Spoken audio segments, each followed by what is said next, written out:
Okay, so last week I was having a conversation with my friend Olivia. We originally met to record an episode for Duty Station Download, but our conversation quickly developed into something much more important that you deserve to hear. A little bit about Olivia. She's a retired lieutenant colonel as of last week. She just left the service after 20 years serving the United States Army, and she spent time working at the Pentagon, Fort Hood, Texas, and West Point. I know for a fact she did at least 3 tours in Iraq. I don't know about all of her deployments, but those are important to me. Olivia left her time in the service as a lieutenant colonel. She's an incredibly wise person, and I want you to hear what she has to say about 22 a day and how this recent departure we've made from Afghanistan should prompt you to check in on your service member, friends, and loved ones.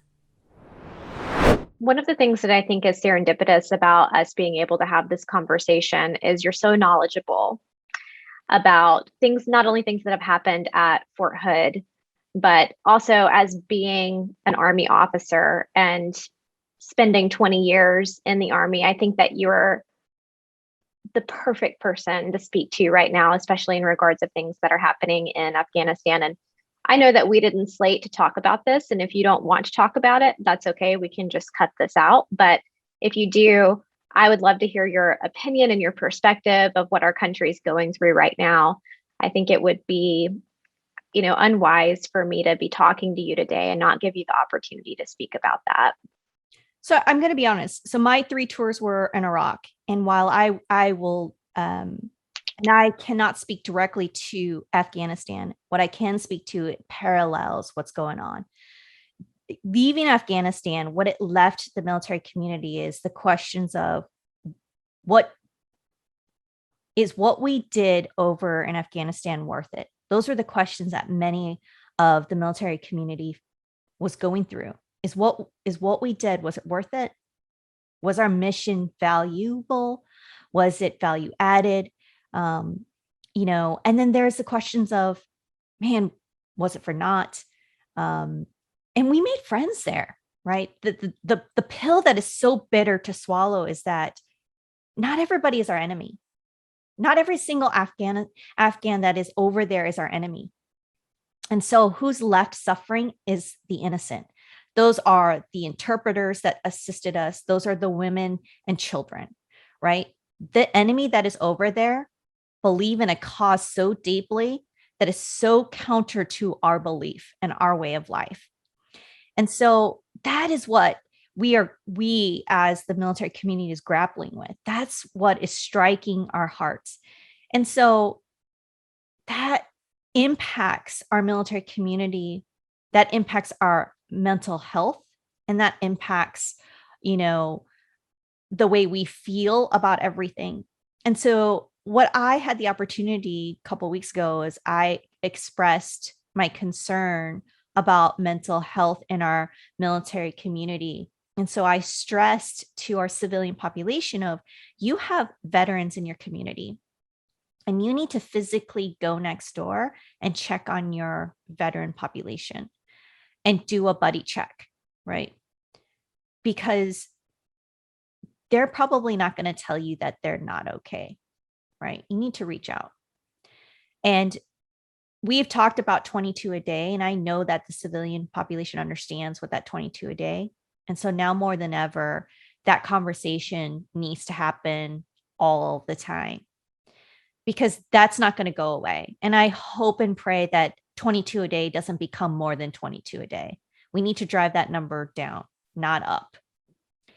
And what happened in Afghanistan happened in Iraq 10 years ago when we left. And it's not going to get better. It's going to get worse before it gets better. And what we saw and what happened yesterday, that's just the beginning.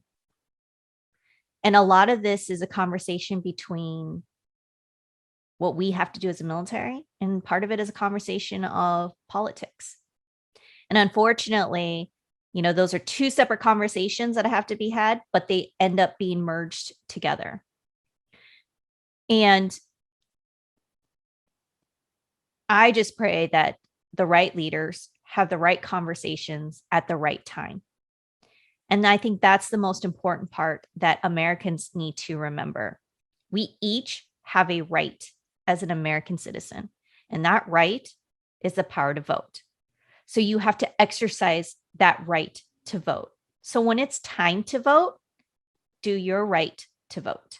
Do your part to vote. Vote for the right leaders. And this isn't me getting on a soapbox to vote for this person. That's not what I'm getting after. I'm saying that you have to do your due diligence as an American to vote for the right leader, so that that right leader at the right time makes the right decision, so that in times of crisis, they lead this country in a way that matters, so that when we're in crisis, they make the right decision and they don't make a decision that leaves our military in a way that matters. And that we're not left wondering what we did was for naught. That's what I'm talking about. Olivia, having served 20 years, the decision to pull out of Afghanistan, did it surprise you? No. I mean, the writing on the wall was there. I mean, we saw that coming. You know, so what the military taught me for 20 years, right? You have to always make the decision that is best for the organization at large. And when you do that, you're always going to upset a few individuals. That's the truth. As a communicator, what I have learned is that you have to articulate in advance what it is that you're going to do. Now, let's be honest. There are some decisions you're just not going to be able to articulate in advance because you're going to talk about OPSEC and all those things. But there's a right way of doing things, and there's a right order and a right amount of information that you can release. There are certain things that could have been said early on that could have been dealt with in correct order, right? So these are all learning lessons as a communicator and as a leader on what you could have done, what you should have done in the direct order, and which could have happened.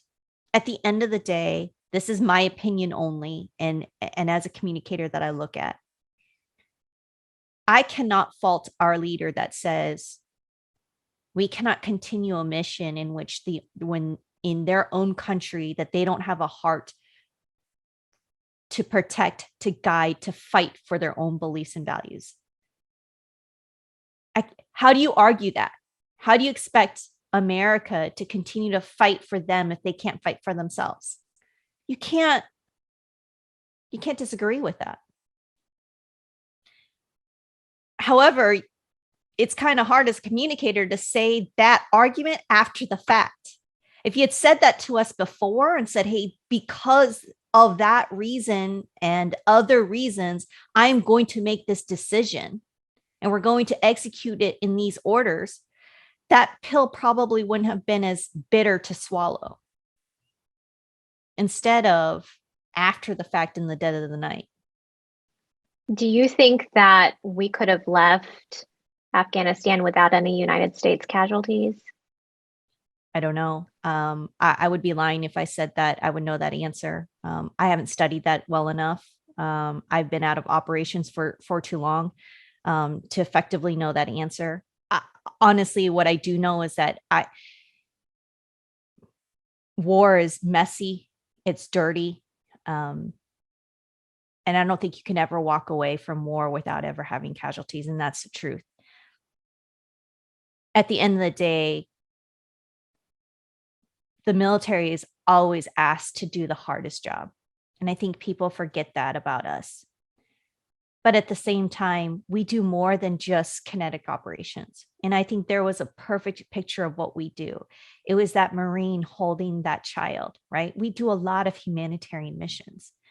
In fact, majority of the missions that I did in my 3 deployments to Iraq was humanitarian, right? I went into villages and helped with kids.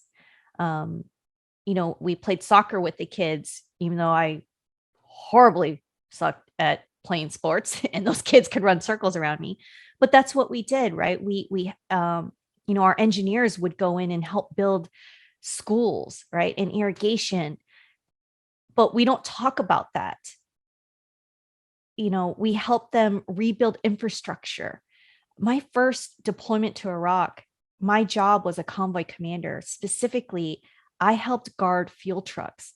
I spanned over 10 miles on the Iraqi highway, bringing in over 300 to 500 trucks from Turkey to drop off onto fuel depots because their pipelines were destroyed, so that the people of Iraq could have everything from benzene to propane to diesel, you name it, so that they could cook, that they could, put fuel in their vehicles.